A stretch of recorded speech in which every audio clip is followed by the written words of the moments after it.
Episode 22 of ஆரம்தனை podcast. நம்ம ஆரம்தனை பாட்காஸ்ட்ல கால்நிலை மாற்றம் மற்றும் விளிம்புநிலை மக்கள் பத்தி பேசிட்டு இருக்கோம். அந்த வரிசையில இன்னைக்கு பாட்காஸ்ட்ல காடர் அப்படின்ற நூலோட அறிமுகத்தை தான் நம்ம பேச போறோம். நம்ம இதுக்கு முன்னாடி பல களச்செய்திகளை களத்துல நடக்கிற விஷயங்களை உங்ககிட்ட சேர்த்திருக்கோம். அதே மாதிரி எளிய மக்கள் கிட்ட கொண்டு போற ஒரு ஃபார்ம் தான் இந்த புத்தகம்.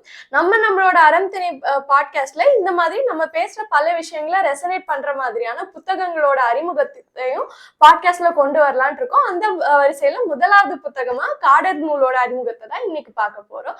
வாங்க எபிசோட்குள்ள போலாம்.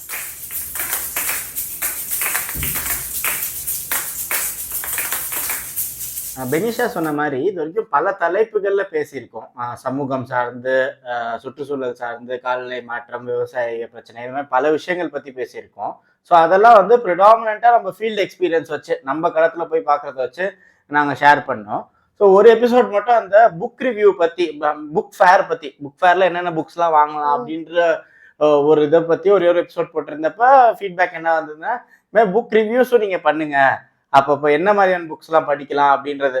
ஸோ எல்லாருக்குமே ஃபீல்டில் போய் எல்லாத்தையுமே அப்சர்வ் பண்ணி கற்றுக்கிறதுக்கான ஸ்பேசஸ் இருக்காது. ஸோ அப்போ புக்ஸ் ஒரு நல்ல ஸ்டார்டிங் பாயிண்டா இருக்குன்றப்போ என்ன மாதிரியான புக்ஸை பற்றி பேச ஆரம்பிக்கலாம் அப்படின்னு யோசிச்சப்பதான் பெனிஷாக்கு ரொம்ப பிடிச்ச புக் டிஸ்கஸ் பண்ணுறது. ஃபர்ஸ்ட் இந்த புக்கை பற்றி ஆரம்பிக்கலாம் அப்படின்னு அவன் சஜஸ்ட் பண்ணியிருந்தா.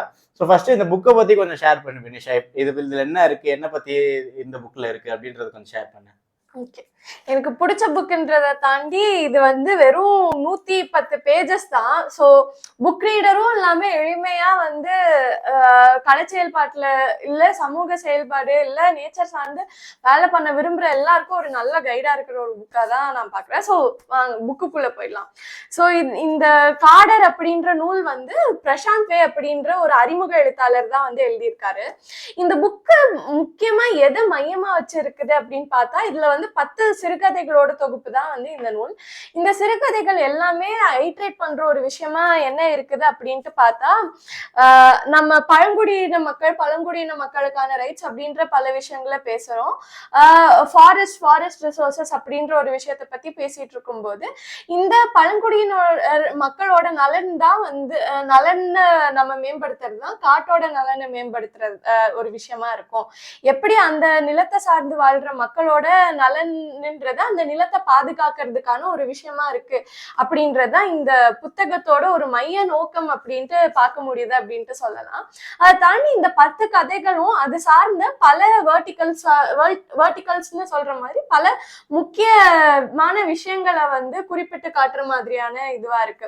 உதாரணத்துக்கு இன்னைக்கு தொழிற்சாலைகள், ஆலைகள், சுரங்கங்கள் அந்த மாதிரியான விஷயங்கள் காடுகள் ஆக்கிரமிப்பு பண்ண ஒரு விஷயமா இருக்கலாம்.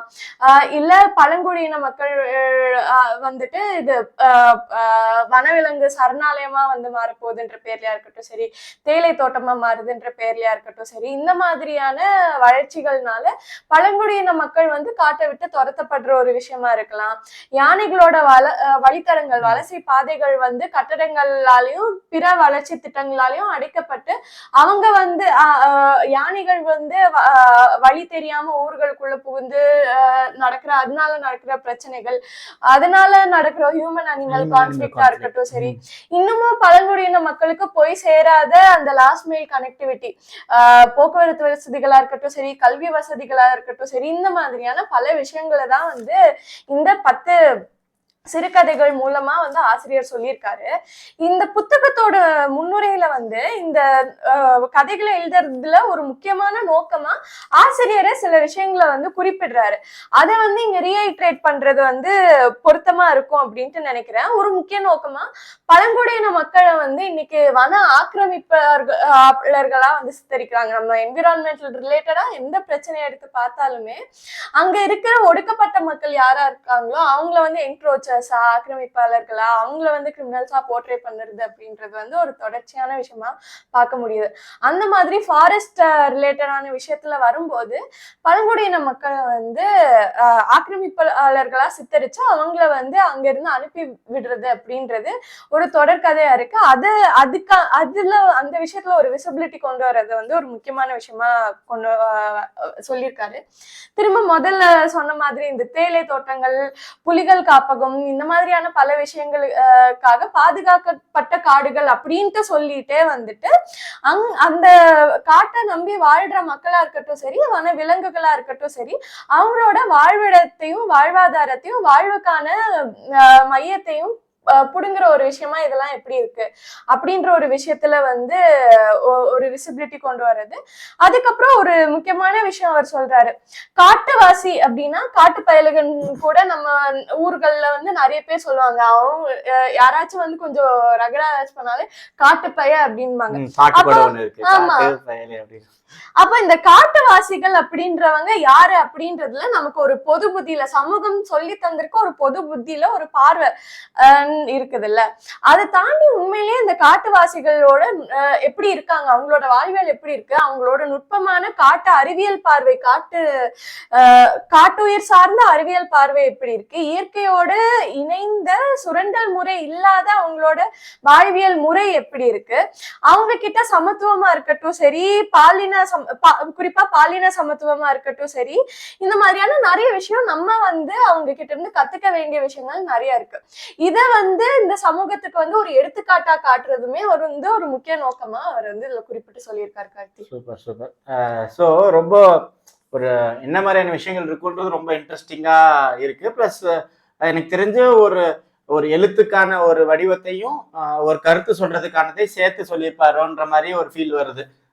ஸோ அப்போ இன்ட்ரெஸ்டிங்கா இந்த புக்ல நம்ம வந்து இந்த புக்கு எல்லாருமே படிக்க போறாங்க. அப்போ நம்ம சில இன்ட்ரெஸ்டிங்கான ஆஸ்பெக்ட்ஸ் பத்தி கொஞ்சம் டிஸ்கஸ் பண்ணலாம். அந்த புக்ல நீ என்ன இன்ஸ்பயர் ஆன, இந்த புக்ல என்னென்ன ஆஸ்பெக்ட்ஸ்லாம் நீ இன்ஸ்பயர் ஆன, அதை பத்தி கொஞ்சம் நம்ம டிஸ்கஸ் பண்ணலாம். ஸோ கண்டிப்பா கார்த்தி, இந்த புத்தகத்துல நம்ம இப்ப மேலோட்டமா பேசின நிறைய விஷயங்களை வந்து ஆழமா ஒரு கதை மூலமா வந்து ஆசிரியர் வந்து சொல்லியிருக்காரு. அதுல முக்கியமா நம்ம இப்ப பேசிட்டு இருக்கோம்ல, இந்த மாதிரியான உரையாடல்கள்ல ஒரு சில வரிகள் வந்து அப்படியே நம்மள நறுக்குன்னு கேட்கிற மாதிரி வைக்கிற விஷயங்கள் வந்து நிறையவே இந்த புத்தகத்துல இருக்கு. அப்ப அதுல சில விஷயங்கள் எனக்கு இன்னும் நெருக்கமா கனெக்ட் ஆன சில விஷயங்களை வந்து இங்க சொல்லி அது மூலமா நம்ம பேசலாம்னு நினைக்கிறேன். இதுல வந்து 3வது கதை காட்டிலே யானைகள் இருந்தன அப்படின்ட்டு ஒரு கதை கார்த்தி. அது வந்து எதை பத்தினா, இப்போ நம்ம யானைகளோட வலசை பாதை தொலைறதுனாலதான் ஹியூமன் அனிமல் கான்ஃபிளிக்ட், யானை ஊருக்குள்ள வர்றது, இந்த மாதிரியான நிறைய விஷயங்கள் பாக்குறோம். இப்போ இந்த கதையில வந்து ஒரு காட்டு பகுதியில வந்து ஒரு பெரிய யோகா மையம் வந்து அமைக்கிறாங்க.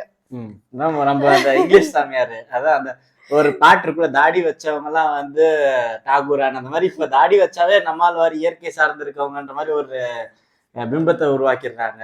சோ அந்த ஈஷா மையம் பத்தி தான் இன்டைரக்டா அந்த கதை இருக்கும்னு நினைக்கிறேன். மேபி அதே மாதிரிதான் கதையும் இருக்கு. சோ இந்த மாதிரியான ஒரு பெரிய யோகா மையம் அமைக்கப்படுறதுனால ஊருக்குள்ள, அதுவும் யானையோட வலசை பாதையில வந்து அமையறதுனால என்னென்ன மாதிரியான மாற்றங்கள் ஏற்படுது.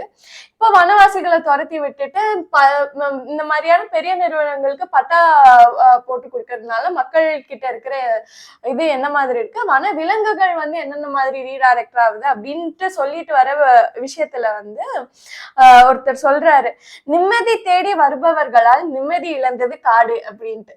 இந்த லைன் அப்படின்றது வந்து ரொம்ப டச் பண்ற ஒரு விஷயமா இருக்குது. அதான் இது ஒரு ரொம்ப டீப்பான ஒரு சென்டென்ஸா இருக்கு. ஒரு 2-3 லேயர்ல நம்ம பார்க்க வேண்டியது இருக்கு. ஒரு பக்கம் நம்ம வந்து ஈஷா மையத்தை அவங்க பண்ற முறைகேடுகள் அதெல்லாம் சுட்டி காட்ட வேண்டிய தேவை இருக்கு. ஜகி வாசுதேவ் வந்து அவர் ஒரு என்விரான்மெண்டலிஸ்ட்னு அவரை வந்து ப்ரொஜெக்ட் பண்ணிக்கிட்டு காவேரி கொலை இந்த மாதிரி எவ்வளவு கெடுதலான திட்டங்களை கொண்டு வராருன்றத வந்து நம்ம பார்க்க வேண்டியது இருக்கு. இன்னொரு பக்கம் நம்ம பொதுவான நம்ம மக்களுக்கான ஒரு பார்வன் இருக்குல்ல, அப்ப நம்ம நிம்மதி தேடி இப்போ ஒரு ஸ்ட்ரெஸ்ஃபுல்லான ஒரு வேர்ல்டு இருக்கு நம்ம இப்ப வாழ்ந்துட்டு இருக்கிறதுல. அப்போ எது நேச்சர், அப்போ இன்டைரக்டா என்ன பக்கம் வருதுன்னா, நேச்சர்ல போனோம் நம்ம பீஸ்ஃபுல்லா இருக்கலாம் அப்படின்ற மாதிரியான ஒரு கட்டமைப்பு கொண்டு வராங்க. ரொம்ப நல்ல விஷயமா அதை பார்த்தா கடைசியில் அது எதை நேச்சர்னு கொண்டு வராங்கன்னா, ஒரு அழகான ஒரு பில்டிங்கை கட்டிக்கிட்டு அதுல கிராஸ்ல கிரீன் கலர்ல லான் போட்டுட்டு அதுல உட்கார்றதுதான் நேச்சர் அப்படின்ற ஒரு பிம்பத்தையும் கொண்டு வராங்க. அப்போ அந்த ஸ்ட்ரெஸ் ரிலீஃப், அதுக்கப்புறம் இந்த மென்டல் ஹெல்த்துக்கான ஒரு பீஸ் ஆஃப் மைண்ட்னு சொல்றோம்ல, அதுவே வந்து திருப்பி ஒரு கார்பரேட்டைஸ் ஆகி ஒரு வணிகமாக்குறதுக்கான ஒரு முயற்சி வந்து ஹெவியா இங்க நடந்துட்டு இருக்கு. அதுல முக்கியமான ஒரு விஷயமா வந்து நம்ம இந்த காடுகள்ல போயிட்டு, இங்கெல்லாம் மெடிடேஷன்லாம் வந்து சிட்டிக்குள்ளலாம் பண்ணக்கூடாது, காடுக்குள்ள போயிட்டு காட்டுல இருக்க விலங்குகளை ஒதுக்கிட்டு அங்க இருக்க மரத்தை வெட்டி அங்க அதே மரத்தை வச்சு உடன் ஒரு கன்ஸ்ட்ரக்ஷன் கட்டி அது எக்கோ கன்ஸ்ட்ரக்ஷன் சொல்லி அப்படி பண்றதுதான் வந்து ஒரு இதா இருக்கு. ஸோ அப்ப அந்த அந்த டிஸ்கனெக்ட் இருக்குல்ல, அந்த ஒரு ப்ரிவிலேஜ் கம்யூனிட்டிக்கான ஒரு view of what is environment, what is nature, அதுவே வந்து நம்ம ஒரு பெரிய கொஸ்டின் பண்ண வேண்டிய கட்டாயத்துல இருக்கும். ஏன்னா அடுத்த கட்டமா அந்த பக்கம் தான் போயிட்டு இருக்கோம். அதையும் தாண்டி வாட் இஸ் அவர் பீஸ் அப்படின்றது எவ்வளவு செல்ஃப் சென்டர்ட் ஆயிருக்கு அப்படின்றது வந்து இன்னொரு முக்கியமான விஷயம். நம்மளோட பீஸ்க்காக வந்து நம்ம ஒரு பெரிய ஈகோ சிஸ்டமே டேமேஜ் பண்ணிட்டு அந்த இடத்துல வந்து மன அமைதி தேடி போறதுல இருக்கிற இது என்ன அப்படின்ட்டு பேசுறது வந்து ஒரு பொருத்தமில்லாத ஒரு விஷயமா தான் பார்க்க வேண்டியது இருக்கு. நம்மளோட சுற்றுச்சூழல் நம்ம சுத்தி இருக்கிற இடத்த வந்து பாதுகாக்கிறத விட்டுட்டு இன்னொரு இடத்த போய் கெடுத்து அங்க நம்ம போய் அமைதி தேடுறதுல என்ன யாருக்கு என்ன லாபம் இருக்க போகுது அப்படின்றது வந்து அப்படியே நம்மளோட இதே எடுத்துட்டு போயிடுவோம். நம்மளோட லைஃப் ஸ்டைலு, நம்ம அங்க போயிட்டு குப்பையை போடுறது, அங்க போயிட்டு வந்து இது பண்றது, கிளாஸ் டப்பா எடுத்து உடைக்கிறது, இதே ஒரு இந்த டூரிசம் சார்ந்து இருக்க ஒரு விஷயத்துல இது ஒரு பெரிய ஒரு டிராபேக்கை நம்ம முன்வைக்க வேண்டிய தேவை இருக்கு. கண்டிப்பா கார்த்திக். அடுத்ததா கானகம் அப்படின்ற அதுக்கு அடுத்த கதை தான். இந்த கதையில வந்து என்னன்னா, இப்போ இருக்கிற சிஸ்டம்ல வந்து ஃபாரஸ்ட் ஆபீசர்ஸ், ஃபாரஸ்ட்னா யார் கட்டுப்பாட்டுல இருக்கு அப்படின்ற பல அடுக்குகள் இருக்கு.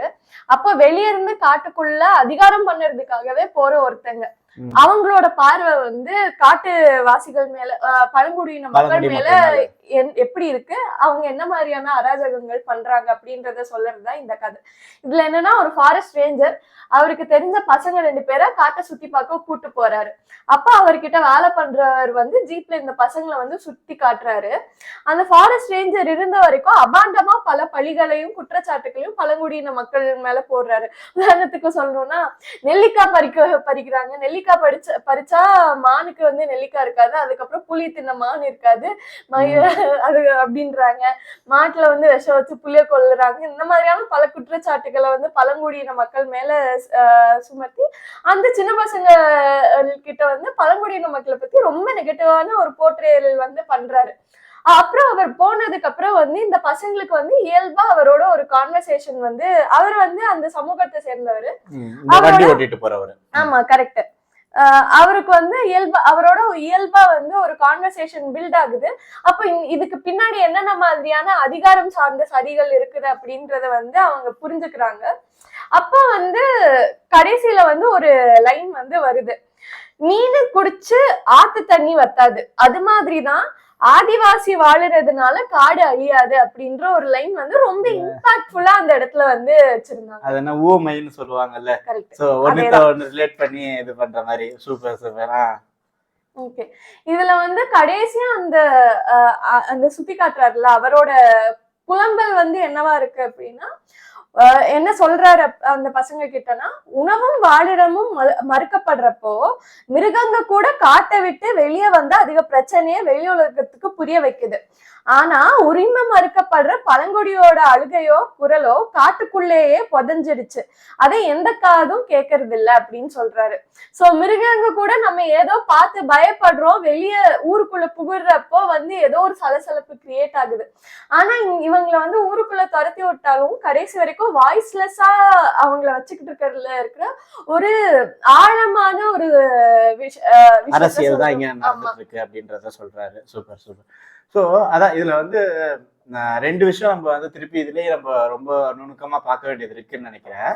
ஒண்ணு வந்து நம்ம அந்த பகுதி சார்ந்திருக்க மக்கள், அது சார்ந்திருக்க வாழ்வாதாரம், அது சார்ந்திருக்க ஒரு வாழ்வியல், இதை வந்து நம்ம ரொம்ப இன்சிஸ்ட் பண்ணிட்டே இருக்கோம். அப்ப திணை சார்ந்த அறம், திணைன்ற பேருப்போ அப்ப திணை சார்ந்து இருக்கப்போ, இப்ப காடுன்றது ஒரு சார்ந்த ஒரு பகுதியா இருக்கப்போ அங்க காலங்காலமா மக்கள் அங்க வாழ்ந்துட்டு இருக்காங்க. அப்போ அவங்களுக்கு அதுக்கு தேவையான ஒரு வாழ்வாதாரத்தை அவங்க உருவாக்கிக்கிறாங்க. அப்ப அங்க தேன் எடுக்கிறதா இருக்கட்டுமே சரி, இல்ல வந்து நெல்லிக்காய் பொறுக்கிறதா இருக்கட்டும், மாங்காய் எடுக்கிறதா இருக்கட்டும், இந்த மாதிரி அவங்களுக்கு இன்னும் நிறைய NTFன்னு சொல்லுவாங்க, நான் டிம்பர் ஃபாரஸ்ட் ப்ரொடியூஸ். ஸோ இது வந்து ஒரு பெரிய லைவ்லிஹுட் சோர்ஸா இந்த பழங்குடி மக்களுக்கு இருக்கு. இதை வந்து ஒரு எக்ஸ்ப்ளாய்டேஷனாவோ இல்ல வந்து ஒரு டெஸ்ட்ரக்ஷனா பாக்குறது வந்து ஒரு இன்டெப்த் அண்டர்ஸ்டாண்டிங் இல்லாத ஒரு பார்வையா இருக்கு. பொதுமக்கள் நிறைய பேருக்கு வந்து அது இருக்கு. பொதுமக்கள், அரசாங்கம் சார்ந்திருக்கவங்களுக்கு எல்லாருக்குமே வந்து பேம்பு வெட்டிட்டு போயிட்டாங்க. பேம்பு வந்து வெட்டினாதான் அது வளர்ந்துகிட்டே இருக்கும், அதுக்கு அப்படி ஒரு இதுதான். ஸோ அப்போ இது இது இது எவ்வளோ ஹார்வெஸ்ட் பண்ணணும் ஒன்றையுமே, அதுக்கான ஒரு என்ன சொல்றது, நுண் அறிவுன்னு சொல்லுவாங்கல்ல, அது இந்த மக்களுக்கு காலங்காலமா வந்துட்டு இருக்கு. பிளஸ் முக்கியமா அவங்களுக்கு தான் தெரியும். இப்ப எல்லா தேனையும் இந்த வருஷமே எடுத்துட்டாங்கன்னா அடுத்த வருஷம் உங்களுக்கு தேனே இருக்காதுன்றது அவங்களுக்கு நல்லா தெரியும். ஸோ அப்போ அந்த சஸ்டைனபிள் பிராக்டிசஸை மேபி சில பேர் கொஞ்சம் பேர் மறந்துருக்கலாம். அதுவும் அவங்களால மறக்கல, இந்த மாதிரி மற்ற சிஸ்டம்ஸ்னால அவங்க மறக்கடிக்க வச்சிருக்காங்க. ஸோ அப்ப அந்த சிஸ்டம்ஸை வேணா கொண்டு வரதுக்கான முயற்சி எடுக்கலாமே தவிர இந்த வாழ்வாதாரமே வேணாம். ரிசர்வ் ஃபாரஸ்ட்னா ஃபாரஸ்ட்னா ரிசர்வ்டா ப்ரொடெக்டடா இருக்கணும், அங்க மனிதர்கள் இருக்கிறது தான் பிரச்சனை அப்படின்றது. மனிதர்கள் இருக்கிறது பிரச்சனை இல்ல, இந்த மாதிரி மனிதர்கள் இருக்கிறது தான் பிரச்சனை அப்படின்றத நம்ம சொல்ல வேண்டியது இருக்கு. இன்னொன்னு நான் ஆனமலை பக்கத்துல ஒரு அக்கா மீட் பண்ணேன், அந்த அந்த பகுதியில இருக்கவங்க. அவங்க ஒரு கவிதை எழுதியிருந்தாங்க, எனக்கு கவிதை ஞாபகம் இல்லை, பட் ஆனா அது என்ன சொல்லியிருந்தாங்கன்னா, உதிர்ந்த பூக்களை வைத்து பூக்கட்டும் பழங்குடி பெண்களையா இப்படி சொல்ற அந்த மாதிரி. சோ பழங்குடி பெண்கள் பூவே பறிக்க மாட்டாங்க. சோ அப்ப உதிர்ந்த பூக்கள் வச்சுதான் அவங்க பூ வைக்கிற பழக்கமே இல்லை, அப்படியே வைக்கணும்னாலும் உதிர்ந்து கீழே விழுந்த பூக்களை தான். அப்ப அவ்வளோ சென்சிட்டிவா ஒரு சுற்றுச்சூழலை அணுகக்கூடிய மக்களை நம்ம காட்டு அழிக்கிறவங்களாவும் அவங்களால தான் காடு இதாகிற மாதிரியான ஒரு பிக்சர் கிரியேட் பண்றது ஒரு இதுவே ஒரு பெரிய ஒரு அரசியல் சதியா கூட இருக்கலான்றது என்னோட பார்வையா இருக்கு. அவங்க எப்படியாச்சும் அவங்களுக்கு வெளில துரத்தி விட்டோம்னா காடு ஃப்ரீ ஆயிரும், யாருக்கு வேணாலும் கொடுக்கலாம், அம்பானி கொடுக்கனாலும் கொடுக்கலாம், அதானி கொடுக்கனாலும் கொடுக்கலாம், நம்மளே வச்சுக்கிட்டு தேயிலை மரமோ தேயிலை செடியோ இல்லை டீ பிளான்டேஷன் சில்வர் ஓக்கு சந்திர மரம் போட்டு விட்டு ஜாலியா இருக்கலாம். இது இந்த கண்ணோட்டம் தான் இதுல முன் வருதுன்றது நான் பாக்குறேன். அடுத்ததா இந்த கதையிலேயே எனக்கு ரொம்ப பிடிச்ச ஒரு, இந்த புக்லயே ரொம்ப பிடிச்ச ஒரு கதைக்குள்ள போறோம். வலசை தொலைத்த யானை அப்படின்ற ஒரு கதை. இது என்னன்னா, இது வரைக்கும் இருக்கிற கதையெல்லாம் ஒண்ணு எழுத்தாளர் சொல்ற மாதிரி இருக்கும், இல்ல ஏதோ ஒரு அண்ணாவோ அக்காவோ யாரோ ஒருத்தங்க ஒரு ஹியூமன் பீயிங் சொல்ற மாதிரி இருக்கும். ஆனா இது ஒரு யானை பேசுது. அதுவே ஜாலியா இருக்கும் இந்த கதையை படிக்க படிக்க. இதுல என்னன்னா, ஒரு முகாம்ல அடைபட்ட ஒரு கும்கி யானைன்னு சொல்றப்பவே இதுக்கு முன்னாடி கதைகள்ல கூட வரும். காட்டு யானைய புடிச்சு அடைச்சு அதையே கும்கி ஆக்கி திரும்ப அந்த கும்கி யானையை காட்டு யானையை கும்கி ஆக்குறதுக்காக போயிட்டு யூஸ் பண்ணுறதுன்றது இவங்க கிட்ட காடுகள்ல வாடிக்கையா இருக்கிற ஒரு விஷயமா சோ இதுல அது ஒரு விஷயமா இருக்குதுன்றதும் இந்த புக்ல இருக்கு. இப்போ இந்த கும்கி யானை முகாம்ல இருந்து தப்பிச்சு சங்கிலியை உடைச்சிட்டு வருது. வந்துட்டு அது பாட்டுக்கு வெளியே தண்ணிய பார்த்ததும் ஆரம்பத்துல ஜாலியா அது பாட்டுக்கு போக ஆரம்பிக்குது. அதுக்கப்புறம் அதுக்கு வலசை அப்படின்ட்டு தோணுற ஒரு பாதையில போக ஆரம்பிக்குது. ஆனா அப்படி போற இடம்லாம் ஒரு பக்கம் போனா தேயிலை தோட்டம், இன்னொரு பக்கம் திரும்ப மாறி போனா கட்டிடமா இருக்கு. அந்த மாதிரி மாறி மாறி அந்த பக்கம் பாதாள கிணறு, அந்த பக்கம் முட்டு சந்து அப்படின்ற மாதிரி ஒரு சிச்சுவேஷன் இருக்கு. இந்த மாதிரி மாறி மாறி அது சுத்திக்கிட்டு இருக்குது கார்த்தி. அப்போ ஒரு காட்டு யானை கூட்டத்தை அது பாத்துருச்சு. அந்த காட்டு யானை கூட்டத்தோட போய் சேரலாம் அப்படின்ட்டு அதை ட்ரை பண்ணும்போது அந்த காட்டு யானை கூட்டம் இதை இந்த யானைய துரத்தி விட ட்ரை பண்ணுது. அது இந்த கும்கி யானை கிட்ட இருந்து அதோட குட்டிங்களை காப்பாத்ததான் ட்ரை பண்ணுது. அப்ப இந்த யானை சொல்லுது, மனுஷங்க கூட பழகின யானை மேல கூட மனுஷ வாடதான் வீசும் அப்படின்ற மாதிரி அந்த யானை சொல்லுது. இது துப்பி போட்டு செவுட்லயே அடிச்ச மாதிரி ஒரு வார்த்தையா இருக்கு. கண்டிப்பா. சோ இந்த மாதிரி அது வழி தெரியாம பல இடங்கள், வழி தெரியாம இல்ல, அது போற வழியில வேற நிறைய கட்டடங்கள் தேயிலை தோட்டம் அது இதுன்னு நிறைய வந்துருச்சு. சோ இப்படியே சுத்திட்டு இருக்குது அந்த யானை. அப்ப ஒரு இடத்துல வாழைத்தோப்பை பாக்குது. வாழைத்தோப்புக்குள்ள போயிட்டு ஒரு 4 வாழையை உடைச்சு சாப்பிட ஆரம்பிச்சிருது. உடனே நம்ம ஆளுங்க என்ன பண்ணுவாங்க, பட்டாசு வச்சு விரட்ட ஆரம்பிச்சிட்டாங்க. அப்ப இந்த யானை தயத்தக்க வாழைத்தோப்புக்குள்ள ஃபுல்லா ஓடிச்சு. அவன் அந்த யானை ஜாலியா சொல்லிட்டே போகுது, நான் உடைச்சது என்னமோ 4 வாழை தான், இப்ப மொத்தமும் போச்சே அப்படின்ட்டு அதே காமெடி பண்ணிட்டு போகுது. சோ இந்த மாதிரி இந்த கதை ரொம்ப ஆழமா இருக்கும், அதுல நிறைய சோகம் இருக்கும். ஆனா அது யானையோட பார்வையில இருந்து பார்க்கும்போது என்னமோ ஒரு மாதிரி இன்ட்ரெஸ்டிங்கா ஃபன்னா ஒரு புதுசான ஒரு பார்வையா இது இருக்கு, இந்த கதை வந்து இருந்துச்சு. அதுக்கப்புறம் அது ஊருக்குள்ள போகுது, ஊருக்குள்ள அதை துரத்தி விடுறாங்க. அதுக்கப்புறம் வந்து ஒரு பக்கம் பலாப்பழம் வாசம் வருது அப்படின்னு சொல்லிட்டு போய் பார்த்தா அதுக்குள்ள நம்ம ஆளுங்க வெடி வச்சிருக்காங்க. அதோட தாடை ஃபுல்லா பிஞ்சு ரொம்ப ரொம்ப அது வந்து சிக்காகி ஒரு பாதி உயிர் போன நிலைமையிலேயே அலைஞ்சு திரிஞ்சுக்கிட்டு இருக்கு. அப்போ அப்போ வந்து அது நிறைய விஷயங்கள் வந்து அந்த யானை புலம்புது. என் வலசையில போனதுதான் நான் பண்ண குத்தமா, என் பாதையில போனதுக்கா எனக்கு இந்த நிலைமை, அந்த மாதிரி எல்லாம் புலம்பிக்கிட்டு போகுது. அப்போ வந்து அது சொல்லுது, முகாம்ல சங்கிலியில கட்டி வச்சிருந்த இருந்த சுதந்திரம் கூட காட்டுல இல்ல. அப்ப அந்த கம்பாரிசனை வந்து பாருங்க.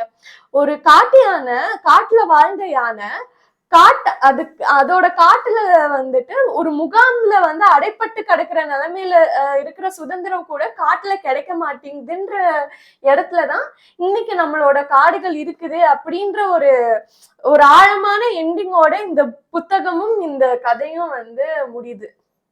இல்ல அதான் ஒரு என்ன சொல்றது, ஒரு ஹியூமன் சென்ட்ரிக் அப்ரோச் ஆந்த்ரோபோசென்னு சொல்றாங்க. ஸோ அதை வந்து சொல்லாம சொல்லக்கூடிய ஒரு கதையா தான் நான் இதை பார்க்குறேன். எப்படி வந்து நம்ம வந்து நம்ம சமூகம் சார்ந்து இயங்கிட்டு இருக்க நம்மளையும் உட்பட்டு ஒரு மனிதருக்கான ஒரு மையமா வச்சு தான் பார்க்குறோம்.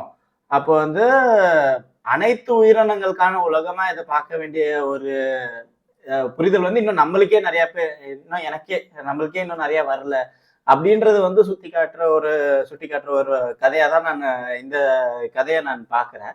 ஸோ அப்போ அதை ரொம்ப ரொம்ப இம்பார்ட்டண்ட்டாக பார்க்க வேண்டியது இருக்கு. அப்போ வந்து முக்கியமாக அட்லீஸ்ட் நம்ம சமவெளி பகுதியில் எப்படி வேணாலும் மாறிட்டோம், ஓகே, அட்லீஸ்ட் இந்த காடுகள் பகுதிகளையாச்சும் வந்து அதோட ஒரு பிரச்சனைட்டி, அது காடு வந்து பொதுவானது, எல்லாருக்குமான, எல்லா உயிரினமுக்கானது அப்படின்றது பகுத்தொன்று பல்லுயிர் ஒம்புதல் அப்படின்றத வந்து முன்னிறுத்தி நம்ம அதுவும் தமிழர்கள் சொல்லியிருக்கப்ப அப்ப நம்ம அதை வந்து முக்கியத்துவம் கொடுக்கணும் அப்படின்றது வந்து ஒரு விஷயமா நான் இதுல பாக்குறேன். இதுல இப்போ நம்ம பேசின விஷயங்களையும் தாண்டி பல விஷயங்கள், ஒரு ரெசிலியண்டா அங்க என்ன மாதிரியான லைவ்லிஹுட்ஸ் இருக்கு, என்ன மாதிரியான விஷயங்கள் வந்து மக்கள் பண்றாங்க, ஒரு கிளைமேட்டுக்கு ஏற்ற மாதிரி அவங்களோட ப்ராக்டிசஸ் என்ன மாதிரியா இருக்குதுன்ற விஷயங்களை பேசுறதா இருக்கட்டும் சரி, நிறைய விஷயம் பேசுறாங்க. அதையும் தாண்டி இப்போ இருக்கிற ஹியூமன் லெட் கார்பரேட் இதோட இம்பாக்ட்ஸ் வந்து என்ன மாதிரியா இருக்கு, ஒரு எக்ஸ்பிளாய்டேஷனா இருக்கட்டும் சரி, எக்ஸ்பிளாய்டேஷன் என்னென்ன படிநிலைகள்ல வந்து நடந்துகிட்டு இருக்கு. நம்ம இதுக்கு முன்னாடி கூட நிறைய விஷயம் பேசிப்போம். இருக்கிறதுலயே ஒடுக்கப்பட்ட மக்கள் வந்து இப்ப பாதிக்கப்பட்டு இருக்காங்க. அடுத்ததா வந்து ஒடுக்கப்பட்ட மக்கள் யாருன்றதுக்கான கேள்வியே வந்து நம்மளை நோக்கி வந்துகிட்டே இருக்கும். நம்மளும் அந்த ஒடுக்கப்படுற மக்கள் அப்படின்ற ஒரு புள்ளியில இருந்து ரொம்ப விலகி இல்ல இந்த பாயிண்ட்ல. சோ இதுல ஒரு கதையில கூட தங்க சுரங்கத்துல வந்து எக்ஸ்ப்ளாய்ட் பண்ணப்படுற மக்களை பத்தி ஒரு ஜேர்னலிஸ்ட் கவர் பண்ணி ஒரு ஆர்டிக்கிள் எழுதுறாரு.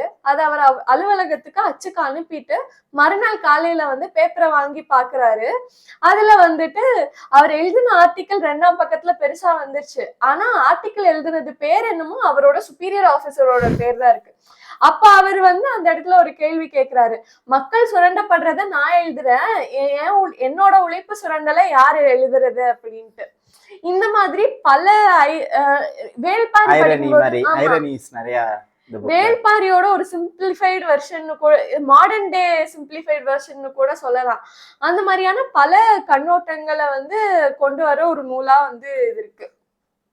ரொம்பவே ஒரு இன்ட்ரெஸ்டிங்கான ஒரு புக் தான் இது. அதுவும் ஃபர்ஸ்ட் டைம் எழுதுற ஒருத்தர் வந்து இவ்வளவு நல்லா எழுதுறது வந்து ரொம்ப நல்ல விஷயம். அதை முன்னாடி சொன்ன மாதிரி தான் இப்போ வந்து ஒரு என்ன சொல்றது, இப்போ ஒரு விஷயத்த, ஒரு கருத்தியல் வந்து நம்ம வந்து பல மணி நேரம் கண்டினியூஸா ஃபேக்ட்ஸ் டேட்டா இதை சொல்லி நம்ம வந்து மேடை பேச்செல்லாம் வச்சு சொல்றப்போ ஒரு சதவீதம் மக்களை போய் சேருது. ஆனா அதே ஒரு கலை வடிவத்திலயோ இல்லை வந்து ஏதோ ஒரு விதத்துல, அதனால படங்கள் ரொம்ப முக்கியமா இருக்கு. அப்போ புத்தகங்கள், கதைகள், இந்த மாதிரி வடிவங்கள்ல மக்கள்கிட்ட எடுத்துட்டு போறப்போ எளிமையா மக்களை போய் சென்றடையும்ன்றத நம்ம பார்க்க வேண்டியது இருக்கு. அப்போ சாமானிய மனிதர்கள் மக்கள்ல வந்து கொஞ்சம் மாற்றங்கள் உருவாக்க வேண்டியது இருக்கு அப்படின்றது வந்து ஒரு கொண்டு வரணும். உயிர்மை நெய்யன்ற கொள்கை வந்து எவ்வளோ ஆக்சுவலா காம்ப்ளிகேட்டட், இப்ப இருக்க சூழல்ல அதை சொல்றதுக்கான ஒரு விஷயம் வந்து எவ்வளோ கஷ்டமான இருக்கு. ஆனா அது வந்து ஒரு சிம்பிளா ஒரு 180 பக்கம் தானே இந்த புக்கு. 110 110 பக்கங்கள்ல வந்து எளிமையா கதைகள் மூலியமா சொல்றது வந்து ரொம்ப முக்கியமான விஷயமா பாக்குறேன். ஸோ இந்த மாதிரி அப்போ இன்னும் நிறைய புக்ஸ் நம்ம சஜஸ்ட் பண்ணிக்கிட்டே இருக்கலாம். இன்னும் நிறைய புக்ஸ் நம்ம எல்லாருமே சேர்ந்து படிக்கலாம். அதுல இருந்து நம்மளுக்கான கட்டுரைகள் நம்ம வந்து ஷேர் பண்ணலாம். ஸோ நீங்க யாருனாச்சும் இந்த புக்கு ஆல்ரெடி படிச்சிருக்கீங்க, உங்களோட தாட்ஸ் எதனாச்சும் இருந்தாலும் கமெண்ட்ஸ்ல ஷேர் பண்ணுங்க. இல்ல யாருனாச்சும் படிக்கணும்னு ஆசையா இருந்தா கண்டிப்பா வாங்கி படிங்க. அதுக்கப்புறம் கூட கமெண்ட்ஸ்ல ஷேர் பண்ணலாம் உங்களோட இன்புட்ஸ். நன்றி. எதிர் வெளியிட்டிருக்காங்க இந்த புத்தகத்தை. நூல் விலை வந்து 140 ரூபாய். ஸோ இன்னும் இது போன்ற பல பகிர்வுகளுக்கு ஸ்டே டியூன் டு ஆரம் திணை பாட்காஸ்ட்.